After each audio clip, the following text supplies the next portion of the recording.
प्रिय भाई बहनों, आज हम आपको भगवान बुद्ध का क्या है दुख मुक्ति का मार्ग, उसके ऊपर चर्चा करेंगे। भगवान बुद्ध ने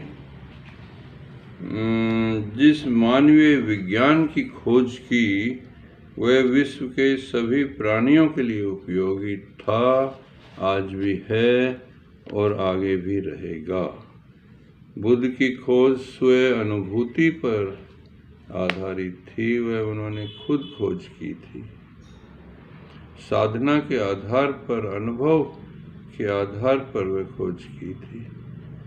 वह विज्ञान तुरंत परिणाम देने वाला है तथा सत्य की अनुभूति कराने वाला है। बुद्ध का दर्शन स्वयं शुद्धि का दर्शन है। वह मानव को भोक्ता भाव से भाव में ले जाने का मार्ग है। मनुष्य को राग द्वेष का मार्ग है। अपने मन का मालिक बनाने का मार्ग है। दुख मुक्ति का मार्ग है। बुद्ध की जो खोज है उसका मंत्र है, शरीर पर संवेदना उत्पन्न हुए बिना मस्तिष्क में कुछ भी उत्पन्न नहीं हो सकता। ये बुद्ध की मूल खोज थी, जिसके आधार पर मन का मालिक बना जा सकता है, मन की सभी गुत्थियों को समझा जा सकता है, सभी विकारों को समझा जा सकता है, विकारों से मुक्त हुआ जा सकता है। बुद्ध इस मायने में मनोवैज्ञानिक थे, एक महान अन्वेषक थे। उनकी इस खोज को आज मनोविज्ञान के बड़े से बड़े शास्त्री अपने खोज का आधार बना रहे हैं।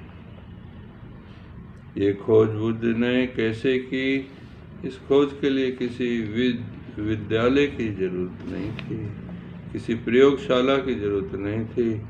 उन्होंने किसी देवी शक्ति की आराधना नहीं की, किसी मंत्र का जाप नहीं किया, किसी ग्रंथ का अध्ययन नहीं किया। ये खोज के लिए वो स्वयं एकांत स्थान पर बैठे, आंख बंद करके मस्तिष्क की कोई अपनी प्रयोगशाला बनाया।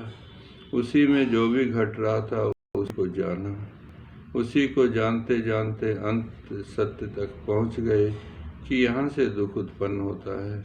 ये मन में हम प्रतिक्रिया करते हैं, अच्छे या बुरे की, ठीक या गलत की, उससे हमारा दुख उत्पन्न होता है। जब हम प्रतिक्रिया नहीं करेंगे तो वहाँ से दुख उत्पन्न ही नहीं होगा और हम दुख से मुक्त हो जाएंगे।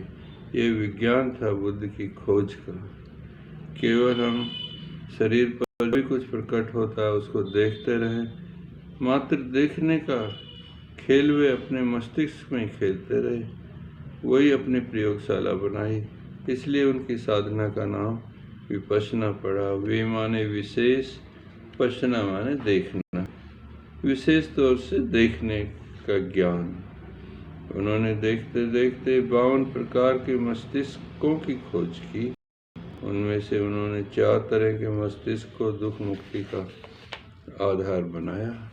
उन्होंने इसका पहला भाग माना, कोई भी तरंग, चाहे वह रूप की हो, गति हो, शब्द की हो, स्पर्श की हो, ये पहले हमारी 6 इंद्रियों में से किसी एक को स्पर्श करती है।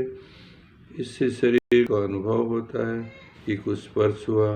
ये तरंग मस्तिष्क के पहले भाग में से दूसरे भाग में पहुंचती है, जहाँ पर ये जानने का काम होता है कि ये तरंग है, रूप है, गंध है, शब्द है, स्पर्श है। जानने के बाद तरंग मस्तिष्क के तीसरे भाग में जाती है, जिसका काम है विश्लेषण करना। यदि ये तरंग रूप है तो रूप या तो अच्छा है या बुरा है, प्रिय है या अप्रिय है। विश्लेषण के बाद हमारा मस्तिष्क का चौथा भाग अपना काम करता है, उसमें प्रतिक्रिया करता है। यदि वह रूप प्रिय है तो वह उसके प्रति राग जगाता है, तृष्णा जगाता है, और ताकि ये प्रिय रूप बना रहे,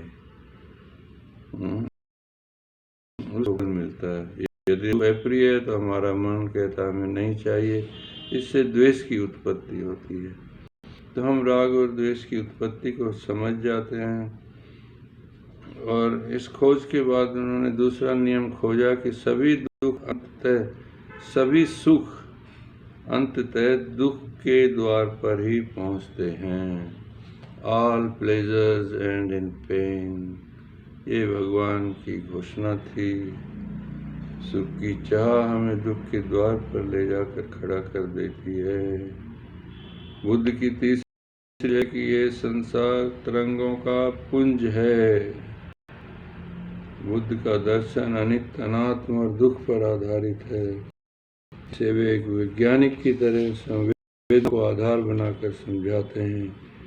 उन्होंने वेदना अनुभूति को 3 प्रकार की बताया: सुखद वेदना, दुखद वेदना तथा असुखद दुखद वेदना। वेदना की सत्यता को देखकर कोई भी मानव अनित्यता का बोध कर सकता है। इस मंगलमयी धर्म ज्ञान को बुद्ध के बाद अनेक मनीषियों जैसे कश्यप, नागार्जुन, अश्वघोष, उपगुप्त, धम्मकीर्ति, राहुल सांकृत्यायन ने एस.एन. गोयंका जी ने अनुभूति के आधार पर लोगों को खूब बढ़ा। और आज में भी भगवान बुद्ध को मानने वालों की संख्या 3 नंबर पर पहुंच गई है।